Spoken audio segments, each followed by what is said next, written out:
Hello guys! Welcome back po ulit dito sa ating YouTube channel, The Homebiz Edit. For today's video, i-update ko sa inyo or i-share ko sa inyo yung mga tools na bagong update dito sa ating Facebook monetization.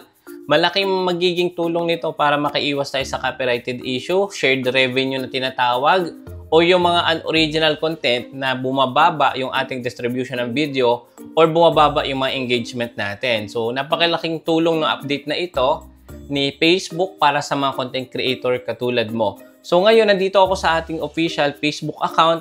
Take note guys, kung hindi pa nakapollow, please i-follow nyo na po ako. Meron tayong almost 510 na followers sa Facebook and meron naman tayo dito sa YouTube na 100 plus subscribers. So don't forget to subscribe din para sa mga ganitong update. So guys, ito yung aking Facebook account. Personal po yung gamit ko. Wala akong page. So personal lang. Mahirap po.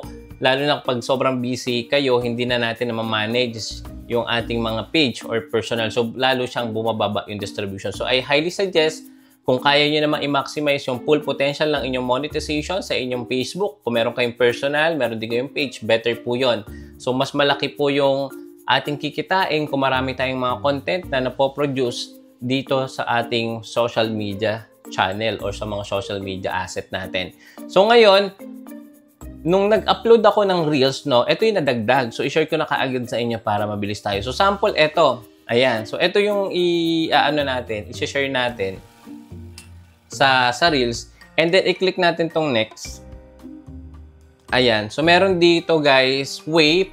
Actually matagal na to pero gusto ko lang din sa inyo na i-share. Pwede na kayo guys mag-add ng thumbnail. So napaka-importante po ng thumbnail, no? Ito po yung nagbibigay hook sa ating mga viewers para i-click yung video. So ito, so mamimili kayo dito kung ano yung best shot or kuha nyo na pwede nyong piliin. Okay? So pwede rin kayo mag-customize ng inyong thumbnail by clicking plus sign, add from gallery. Kung meron kayong third party na customization thumbnail like Canva, pwede kayo doon guys mag-edit ng inyong thumbnail para at least, di ba, mas engaging, mas clickable, mas hookable. Yan. So, ito yung number 1 na pwede nyo i-consider bago nyo i-upload or bago nyo siya gawing public post. So, yun. So, sample, pili lang tayo. Ayan. So, save lang natin. Makikita nyo, ayan na siya. Then, dito sa describe your reel, I highly suggest, no, gumamit pa rin kayo ng mga hashtag but hindi din dapat nating masyadong damihan. Yung mga most searchable hashtag related sa video nyo. And then yung caption, pwede kayo guys, ano ba to? Mas iklian nyo, mas hookable, di ba? Mas compelling, mas okay po yun. So, yun. Meron na din, actually, yung scheduling post, I highly recommended ito, lalong-lalo na kung sobrang busy nyo. Kung sa isang araw, guys, pwede kayo mag-post ng 3. So, pwede nyo siyang by schedule. So, ipopost nyo yung 3 video ng isang posting sa loob ng isang araw. Pero yung schedule niya, pwede kayo mamili. So, sample, kung anong oras ba madalas nanonood yung mga viewers nyo dito sa Philippines. So, ilalagay nyo siya sa ganong oras. Para, di ba, yung retention rate ng inyong video is mas tumaas. So, pwede kayo guys mag-schedule, no? By day or time kung ano yung preferred na scheduled post nyo per day or per hour or per day. So, pwede po yan. Kumbaga, kahit nakalimutan nyo, hindi kayo mag-worry kasi nga, alam nyo naman, by this time or sabihin natin anong oras ngayon is 12. So, every 12, every 3, every 6 p.m. or 8 p.m. merong kayong mapopost. So, yun yung advantage ng scheduling post. Napaka, usable neto. I highly recommended gamitin yan. And then, syempre, share story. Best option pa din yan, ano? Lahat ng upload nyo, i-share nyo sa story nyo kasi yung mga upload natin na na-post na natin, hindi naman lahat yan nakikita ng mga offline user or ng viewers nyo. So, kung later lang sila mag-online, makikita nila sa inyong story yung thumbnail. And then once na-click lang yung thumbnail, ma-redirect sila doon sa official video or short video nyo. Okay. Pwede nyo rin i-cross-post. Ito yung tinatawag na cross-posting. Pwede nyo i-cross-post yung inyong mga short videos sa Instagram account nyo. Okay? So, yan po yung cross-posting. And then, next naman guys, meron na po tayong mga AI tool, mga AI content na ginagamit na din ng mga content creator. Pwede nyo guys i-add as label, no? Kung yung content nyo is meron siyang AI. So, itutugel on nyo lang to para, di ba, mas i-highly suggest ni Facebook yan sa mga audience na mostly ang pinapanood is AI o yung mga related content, artificial na intelligence yung gumawa. Okay, meron na din guys bagong tool na tinatawag na playlist. Alam nyo ba yung playlist is napaka-helpful din ito sa ating mga content creator dahil nga, di ba, sample, may related content tayo, related sa Piso Wi-Fi, nagpo-post ako, related sa Facebook. So, pag clinic nila to, yung mga content na related doon, pwede nilang mapanood ng sunod-sunod. So, mas tumataas yung retention rate, mas dumadami yung views natin, mas dumadami yung reactions and share ng mga content natin. Kumbaga, na-customize nyo yung mga content nyo per playlist. So, gamitin nyo yung playlist na yan, guys. Alright? And then, next naman, guys, dito, ito pa yung isa. Meron na din siyang copyright check. So, ano ba yung ginagawa nito?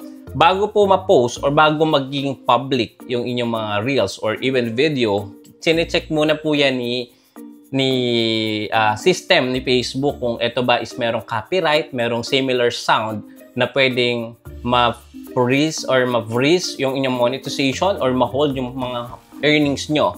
So, paano to nangyayari, no? Ini-scan ni system yung video nyo and then ino-notify kayo kung walang copyright or kung meron. Okay, copyright check usually tumatagal siya ng hindi naman based on my experience hindi siya lalagpas ng 1 minute. Depende kung gaano kahaba yung video nyo. So, yun lang guys, no? And pwede nyo tong i-turn on para every upload nyo, iset nyo siya sa default. Ito.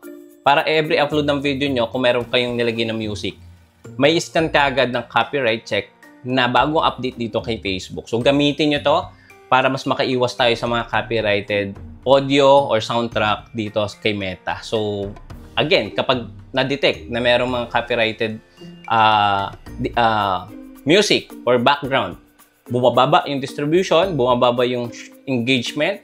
So, hindi tayo nakikita ng mga followers natin. So, doon na bumababa pati yung earnings. Kasi nga, based on performance bonus po, ang pinakamalaki ngayon na kitaan. Kung familiar kayo sa content monetization, before is merong in-stream ads, ngayon nawala na. Pero kung meron na kayong content monetization, I highly suggest pataasin yung engagement, share, interactions ng mga viewers or audience nyo. Kasi doon po sila nagbabase ng kitaan ngayon dito kay Facebook sa content monetization beta tools. Okay, so ngayon, kapag okay na to, ipapakita ko naman sa inyo guys yung isa pang tool na pwedeng makatulong sa inyo. So, kanina, nag-post ako dito sa aking note, no? Dito. So, ito yung para siyang bobblehead na nakikita doon sa story nyo sa Messenger. So, naglagay ako dito. And then, guys, nung chinek ko kanina, and then, nagpalit ako ng music, ito yung maganda, no? Kapag maglalagay na tayo ng music sa ating mga reels or dito sa ating new note sa ating Messenger or sa parang siyang bobblehead dun sa taas ng profile natin. Makikita nyo to guys, meron siyang revenue sharing and then meron siyang royalty free na audio na makikita under po kung anong audio yung pipiliin nyo. So, eto yun guys. Kapag naka-revenue sharing, click nyo tong see monetization details. If you use this song, the music right holder will claim a portion of the earnings. So, alam naman natin na merong shared revenue kapag gumagamit tayo ng mga copyrighted audio materials dito sa Facebook or even sa YouTube or sa other social media platform. So, ano nga ba yung hatian? Usually, yung hatian ata dyan 60-40, no? 60 ata sa mismong may-ari ng audio and then 40 lang sa creator. So, parang bababa yung earnings natin. And then, makikita nyo naman dito guys, merong royalty free. So, ano ba yung advantage nito? Click natin sa monetization details. This song is safe to use for monetization on your real eligible video. So, may option na tayo na ma-detect kaagad natin, ma-determine kaagad natin kung yung audio na gagamitin natin sa ating mga reels is walang copyright. Okay, ito is yung pinaka nagustuhan ko ngayong update ni Facebook kasi 'di ba? Kahit na-invite na tayo sa copyright music, no? Ito, pakita ko sa inyo, invited tayo diyan. Dito sa ating professional dashboard, and then click natin itong ads on reels. Makikita nyo dito, kahit invited na kayo sa wala na yung sa akin dito.